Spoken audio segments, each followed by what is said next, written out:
मोठी बातमी. भाजपशासित छत्तीसगडची राजधानी रायपूर येथील मॅग्नेटो मॉलमध्ये नाताळ सणानिमित्त करण्यात आलेल्या सजावटीची तोडफोड झाल्याची घटना समोर आली असून त्यामुळे शहरात खळबळ उडाली आहे. या प्रकरणात बजरंग दल व इतर हिंदुत्ववादी संघटनांचे काही कार्यकर्ते सहभागी असल्याचा आरोप मॉल प्रशासन व प्रत्यक्षदर्शींनी केला आहे. मिळालेल्या माहितीनुसार नाताळच्या पार्श्वभूमीवर मॉलमध्ये आकर्षक आणि महागडी सजावट करण्यात आली होती. मात्र काही कार्यकर्त्यांनी अचानक मॉलमध्ये प्रवेश करून सजावटीचे साहित्य फोडले, काढून टाकले व नुकसान केले.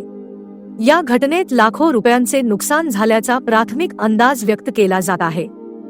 घटनेची माहिती मिळताच रायपूर पोलिसांनी घटनास्थळी धाव घेतली. मॉलमधील सीसीटीव्ही फुटेज तपासण्यात येत असून संबंधित व्यक्तींची ओळख पटवण्याचे काम सुरू आहे. या प्रकरणी मॉल प्रशासनाकडून तक्रार दाखल करण्यात आली आहे. सार्वजनिक ठिकाणी धार्मिक सणांच्या सजावटीची तोडफोड झाल्याने नागरिकांमध्ये संतापाची भावना व्यक्त होत आहे.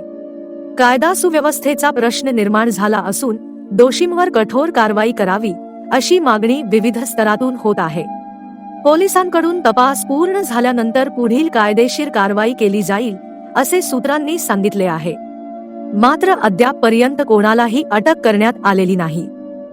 ब्युरो रिपोर्ट, जम न्यूज इंडिया.